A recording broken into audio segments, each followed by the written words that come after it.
Hi there. All right, Barrel City, thanks for calling in. What's going on, Daniel? Welcome to the program. How are you? Hi there, sir. I'm doing very well, thank you. How are you doing? I'm good, man. Cannot complain. So, where you from? Good stuff. I'm from England, the United Kingdom, just outside of London. Okay. Born and raised?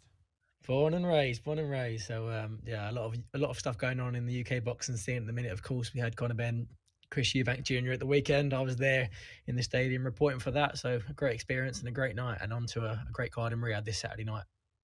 What's your thoughts on Connor? And obviously, let me introduce you to my co-host Star from Atlanta. Star, Good this is morning. How you Daniel from the doing? UK. Good, good Good morning, good morning. Good afternoon. to Nice to have meet you. you. Yeah, good afternoon, the UK. Good morning to you. Thank you for having me on, and lovely to meet you. Sorry, your question was about Connor, was it? Yeah, man. What's your thoughts? Yeah, I mean, he really put in a completely different performance this time round. You know, you saw his sort of temperament in the first fight. He was completely emotional, just winging his punching in from left to right. I was lucky enough to be at all the fight week events, listening to his trainer Tony Sims being very frank and honest, pretty much saying that he was awful in the first fight. You know, he didn't stick to his game plan in any sense of the word. So in this fight, you saw his sort of temperament in the press conference, in the weigh-in.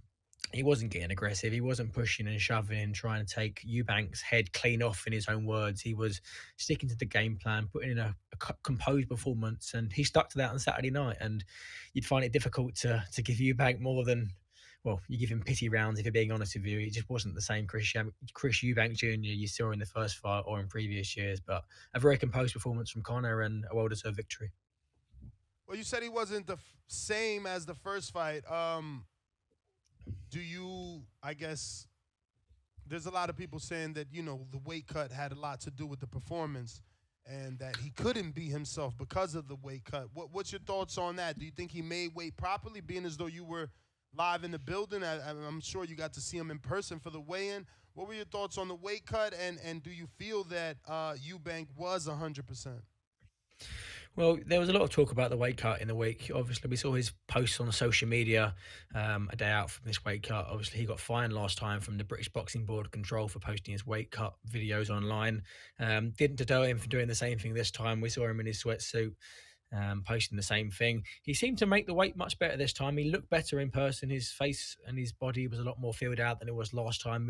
Looking at him in the weigh-in last time, the face-to-face with Conor Benn, it was like looking at a different Chris Eubank Jr., a different human. So when you saw him on the scales this time and facing off with Conor, it looked much more like him. And interestingly, Conor was way not way, sorry, it was a few ounces heavier on the scales, which was very unexpected. And some people were saying, to come in a pound under weight as Eubank did is slightly interesting when you're supposed to be tight at the weight. So there's been a lot of speculation as to whether he does make the weight in the best possible way or not. But you speak to Eddie Hearn and people in the week, and they don't see the weight as an issue. They just see it as him trying to use it as an excuse completely for trying to hide from, use it as an excuse as the loss, which he didn't. As it came down to it, we were there in the press conference. He said he was going through a lot of things, but he didn't give any excuses. He gave Connor his props, and yeah, he was very gracious in defeat, and yeah, I don't think the weight's a big issue. I think it was more a lot went out from him in that first fight. Connor's a younger, fresher man. What's he, 28, 27 or something like that? A lot younger than Eubank. The powers of recovery from Conor Benn are going to be naturally bigger. And being Eubank in the back end of his career, does he want to go to the depths again from the first 12 rounds of the first fight? And I think we saw in the second fight of the weekend that it wasn't in him. And he said there are many things going on, but I think that was the best Eubank we're going to see in the first fight, and I don't expect to see a version of Chris Eubank like that again. Do you Well, want so the third Daniel, fight?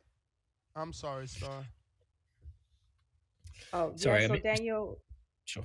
yeah, Daniel, we did see the first and the second fight, and of course that was a totally different Chris Eubank in the first fight. I felt from the first round on, I was like, okay, Chris doesn't even look like he's in his body. It looked like a Mm. totally different Eubank. And Connor has spoken time and time again during the lead up, saying that he took a piece of Chris' soul in that first fight.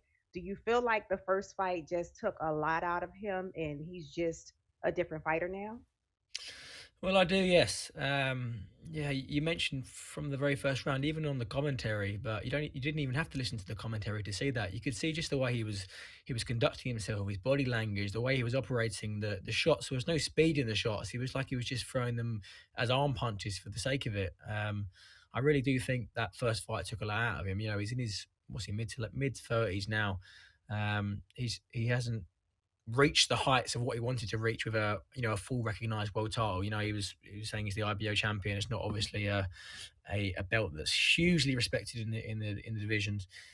However, I think that first fight would have taken a huge amount out of him. He went to the absolute trenches, the absolute depths of war for that fight, and his size and his ability showed and got him over the line. But I believe that even if Conor Benn would have fought how he did in the first fight, if he brought that into the second fight, he still would have won this fight convincingly because it didn't seem like Eubank put up a huge amount of fight at all. You know, I've been speaking to a lot of people in the week. I spoke to Adam Smith, who is a legend of the game, a commentator here in the UK on DAZN.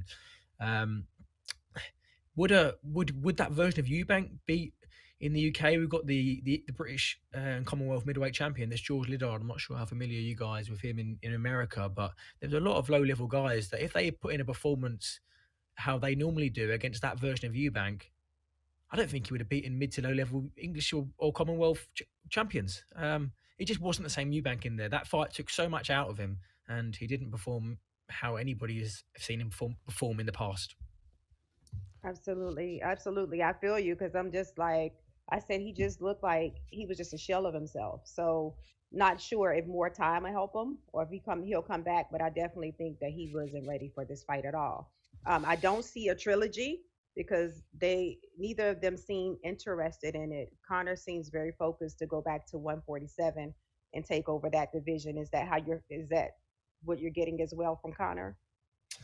I am, yes. First of all, the first point you mentioned about Chris there is, you know, will Chris be back? He was a shell of himself. Eddie Hearn mentioned all week, and even in the post-fight press conference, that he sees this as being Chris's last fight, and we'll see if that's the case and if he wants to come back again. But as you say, in terms of Connor, the tagline for the fight was unfinished business, and we saw pretty conclusively that it is now finished business. That was a comprehensive victory for Connor. I don't believe there's Yeah, any appetite. I don't believe there's any appetite for a third fight because as another year or 6 months goes by, what's going to change? Connor's going to get more, more experienced, and he doesn't want to stay at 160. He wants to go down to that 147 division and gain a world title. You know, he's given the fans the fantasy fight. This is dragged on for what 2-3 years of this whole Ben Eubank saga since yeah, the first cancelled fight, and yeah, he's done this. He's secured his future. He's secured his family's future. He's given the British public, two massive fights, sold out two stadiums in the UK. He made a huge amount of money, like I say. Now he wants to achieve his dreams, win that WBC world title against the likes of Barrios in the division, or even whoever else is going to be at 147. But he was very focused, and that's what he wants to do next in his career. But the whole conversation goes on now about weight for Conor. How easy is it going to be for him to go down to 147 after his body's filled into that weight slightly over the last few years, because he hasn't been a welterweight in what 3-4 years, championship weight. I know he fought right. 152, a catch weight in America a couple of years ago, but what's that going to be like for him?